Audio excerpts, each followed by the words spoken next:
to my channel. I am Julie. This is Julie Sews Her Own Clothes.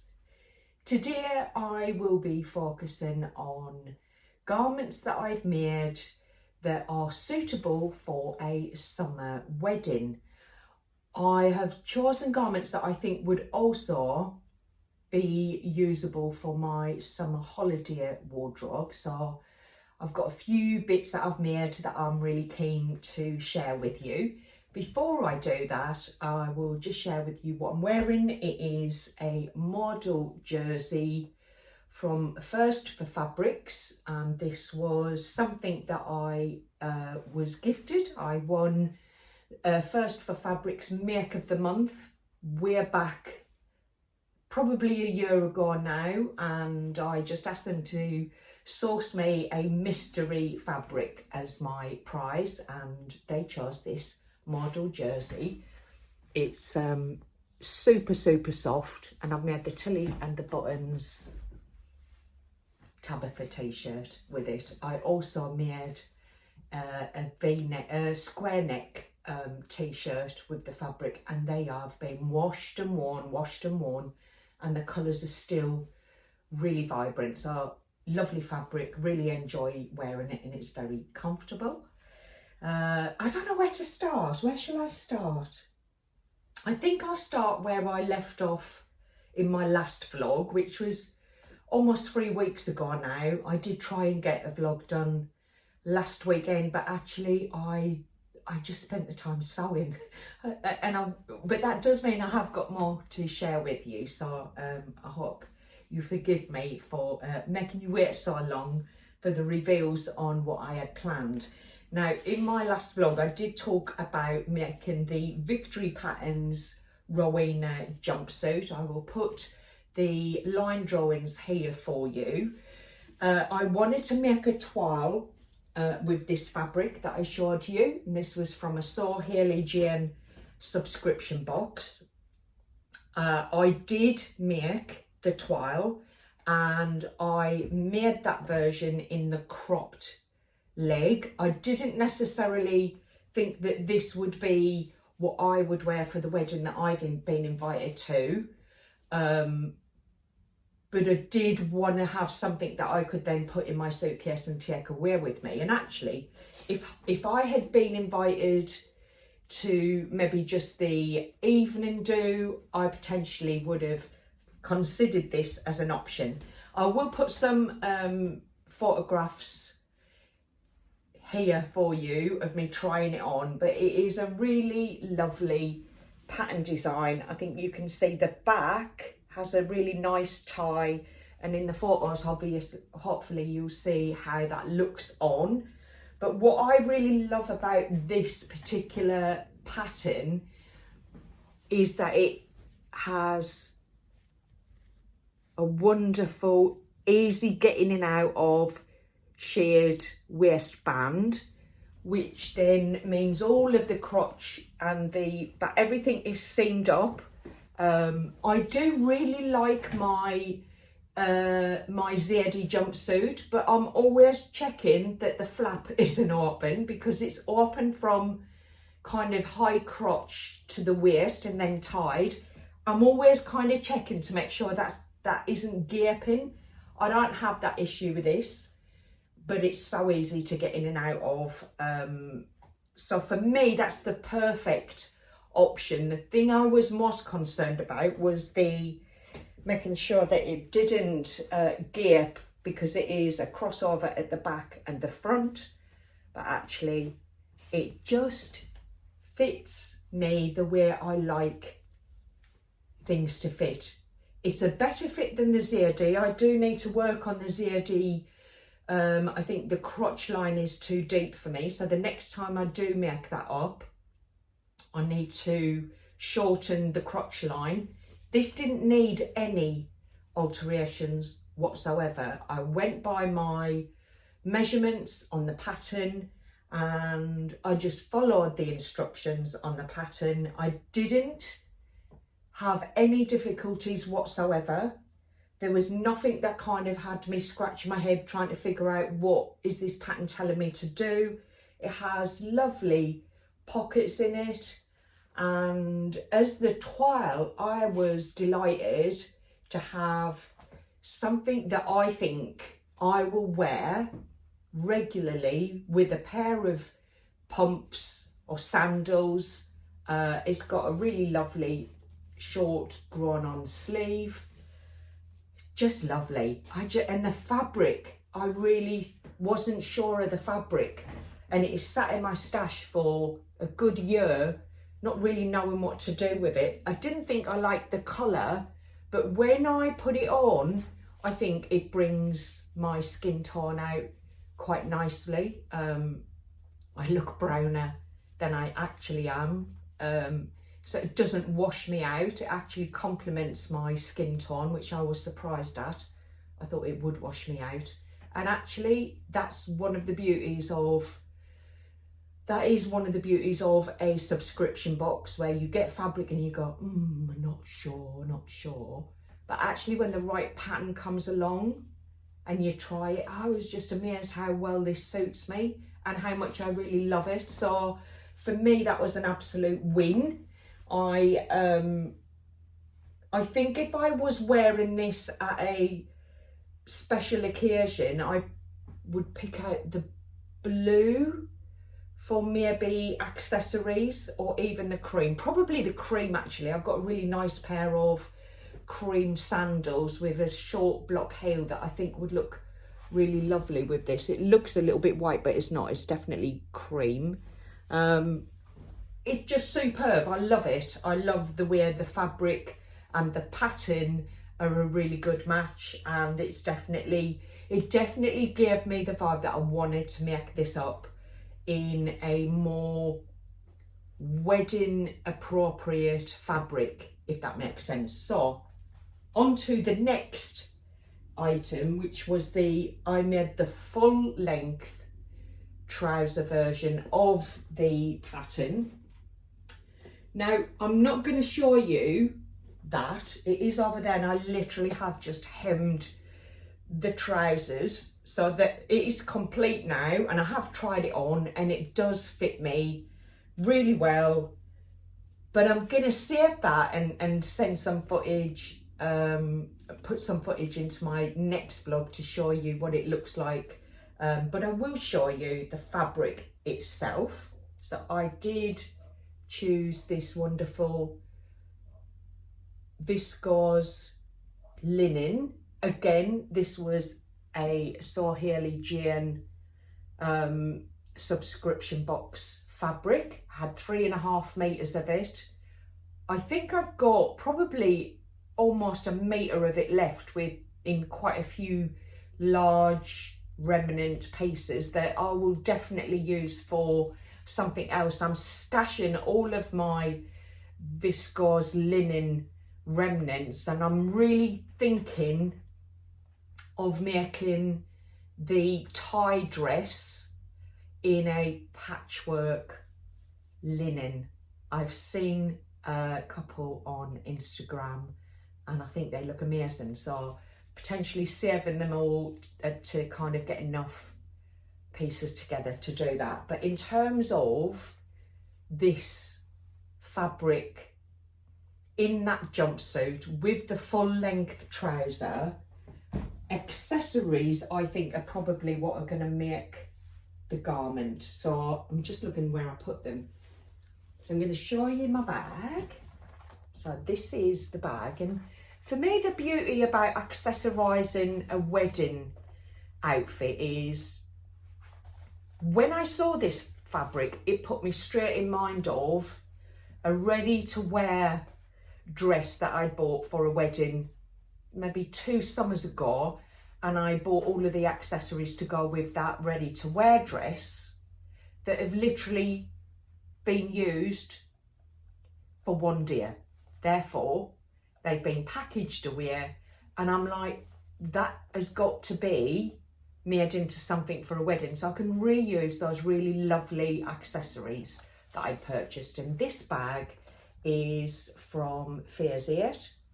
It's a really lovely little clutch bag, and I think it goes really nicely with this fabric. So you can see it does pick out some of those colours really nicely.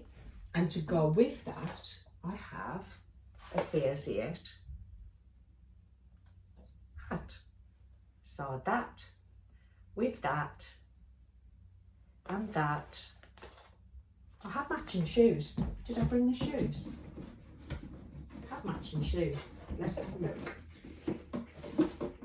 So as a little teaser, these are from Hobbs.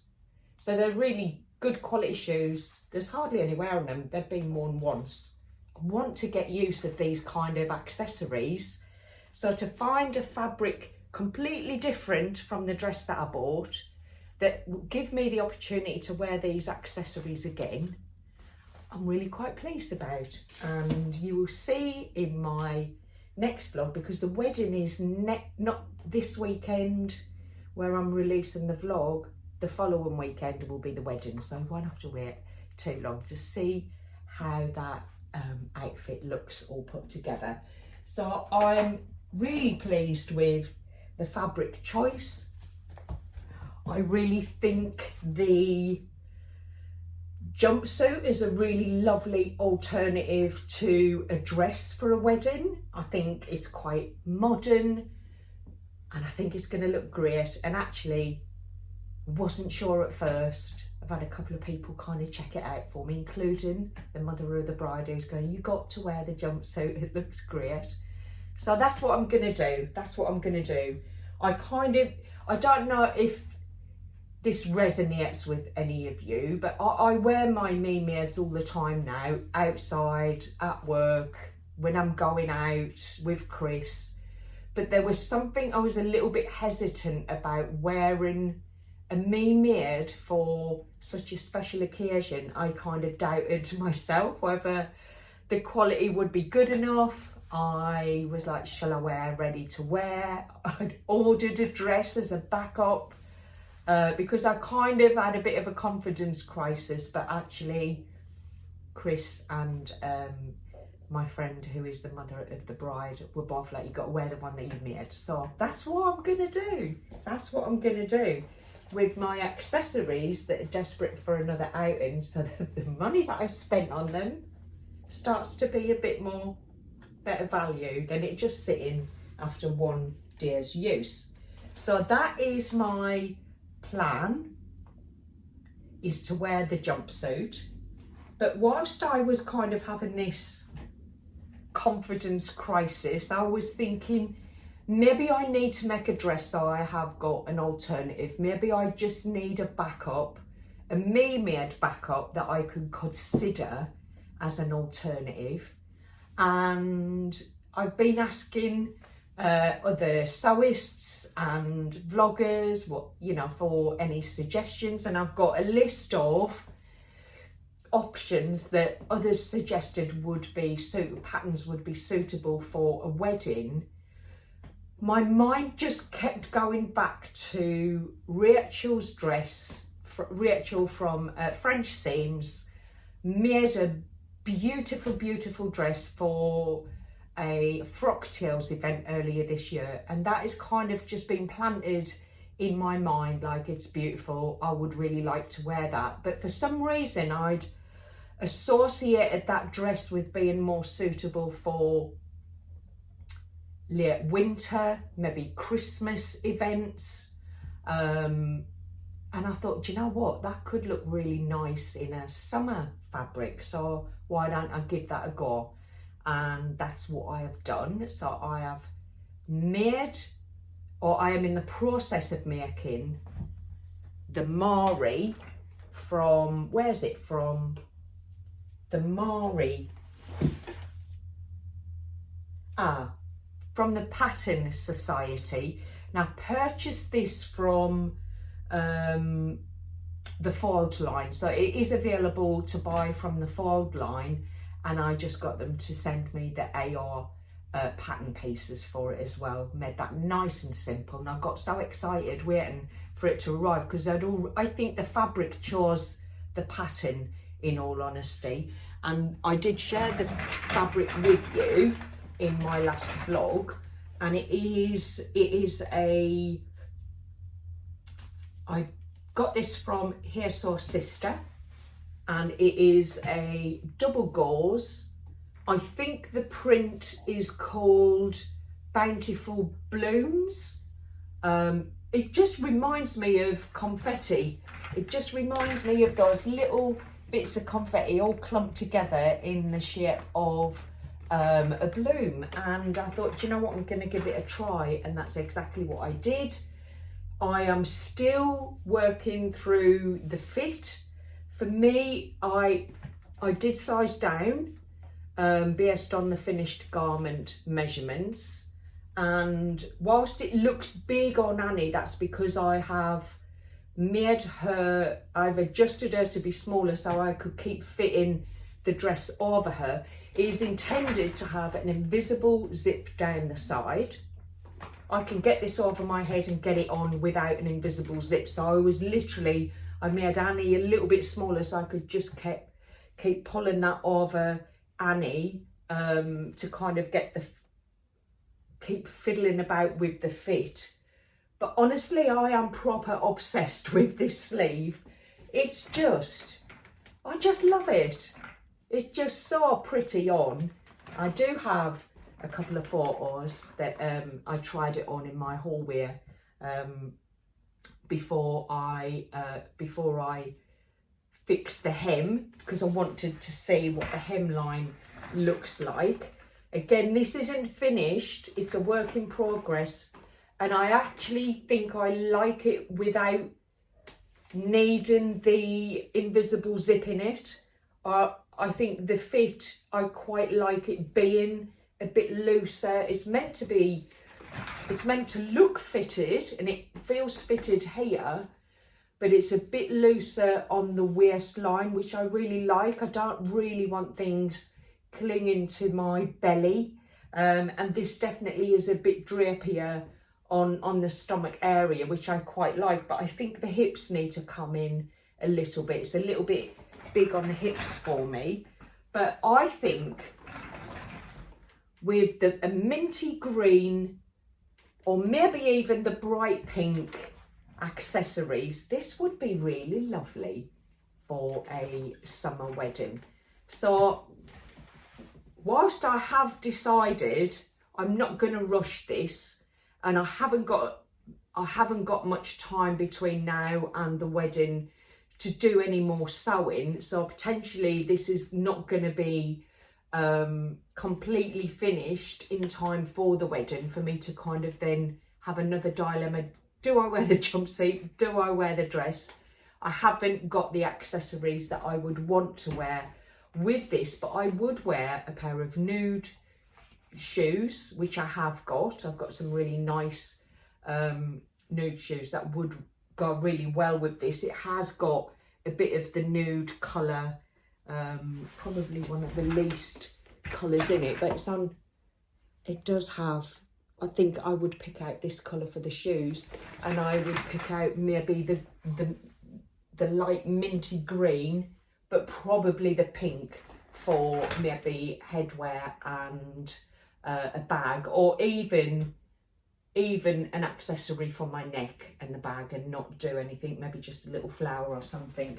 So I haven't accessorized this ready for the wedding, but I do think it would definitely be suitable for a wedding. I think the pattern style is just gorgeous, and now I'm looking at everything that I've made and all my patterns in my pattern stash and thinking, could I adapt that to have a big ruffle on one of the sleeves? Because I think it just looks stunning. So thank you to Rachel for that inspiration. I just love that pattern, and I do think actually in a mid-weight satin, or even in a mid-weight or a heavier weight velvet, that would make a beautiful formal dress for Christmas time. So I think I will, once I get the fit right for me on that, and I'm not far off, really not that far off, I just got to maybe bring the hip area in by quarter of an inch either side. I think that would do it really nicely, but I love the style. I think it just is a stunning. The only thing it doesn't tell you that I was a bit baffled by was it says, you know, put the ruffle where you like, how you like, and that was like, oh, what does that even mean? But they had put a line across the bodice pieces to kind of give you an option of where to put the ruffle. And there's not a huge amount of these dresses on Instagram to kind of check how other people have made them, but I have seen it in a very soft fabric as well as the kind of stiffer ruffle. So options definitely for that dress for the future. I just want to say a big thank you to Pauline. Pauline left me a coffee on my coffee account, so I really appreciate that and I want to acknowledge that. So thank you so much, Pauline. That was very kind of you to do so. And actually, I have had a flurry of new subscribers. I had said that I would really love to get to 2,000 before my first anniversary, which is the end of July. And I think I was at about 1,500 and I've just gone up to 1,900. So I'm eking there. I'm getting really close to that 2,000 mark. So if you haven't subscribed, I would really appreciate if you enjoy my content to just hit that subscribe button. Thank you. So, do you have a favourite go-to pattern for special occasions? If so, would you please share that with me in the chat? Because I am keen that when I do go on holiday, I have lots of nice evening outfits to wear, and what I've been sharing with you today is certainly going to be fit for purpose without all of the grand accessories, to be just worn for a really nice outfit. We're going to Corfu. I don't even remember if I shared that with you or not. And we booked an adults only hotel because just want a bit of peace and quiet. Love children. My profession is youth work, so I'm around young people a lot. I don't want to be around them when I'm on holiday. So we're going to a really nice hotel in a really lovely area of Corfu. And I think there'll be an opportunity to go out for some really nice meals. So I want some nice dresses. We're there for a couple of weeks. So if you've got any suggestions of outfits that you think are suitable for special occasion or nice evenings out, then do let me know, because I'm always looking. A lot of my stuff is more dear wear, casual wear, which I've got enough of them to make the stuff that I want to make, but I haven't really got a huge amount of the kind of special occasion stuff. So I am going to leave it there for now, and I look forward to sharing some footage of my wedding guest outfit on, and I've also got a little story that I will share with you about the bride gown, but I'm going to save that until I'm able to show you the bride gown and show you what I did to it. So for now, I'm going to say have a good week, take care of yourself, and we hopefully will catch up soon. Thank you very much. Bye for now.